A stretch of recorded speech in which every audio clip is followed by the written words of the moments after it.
জাতিসংঘ সাধারণ পরিষদে বাংলায় ভাষণ দেবেন ডক্টর ইউনূস। প্রধান উপদেষ্টা ডক্টর মোহাম্মদ ইউনূস আজ শুক্রবার জাতিসংঘ সাধারণ পরিষদের ৭৯তম অধিবেশনে ভাষণ দেবেন। জাতিসংঘ সদর দপ্তরে জেনারেল অ্যাসেম্বলি হতে নিউ ইয়র্কের স্থানীয় সময় সকাল 10টায় তার ভাষণ দেওয়ার কথা হয়েছে। জাতিসংঘ সাধারণ পরিষদের অধিবেশনে বাংলায় ভাষণ দেবেন নোবেলজয়ী ডক্টর মোহাম্মদ ইউনূস। জানা গেছে, ভাষণে কি প্রেক্ষাপটে অন্তর্বর্তী সরকারের প্রধান উপদেষ্টার দায়িত্ব গ্রহণ করেছেন, রাষ্ট্র সংস্কারে তিনি কি উদ্যোগ নিয়েছেন সেগুলো তুলে ধরবেন।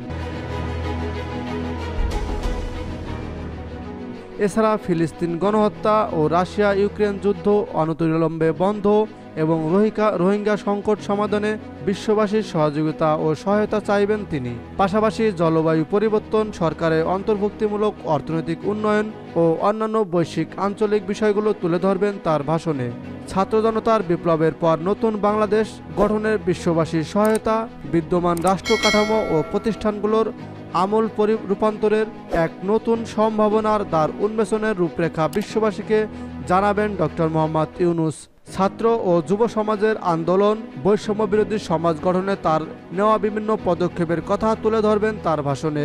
বাংলাদেশের এই গণ অভ্যুত্থান সারা পৃথিবীর মুক্তিকামী মানুষের জন্য অনুপ্রেরণা হতে পারে এমন বক্তব্যও দিতে পারেন তিনি।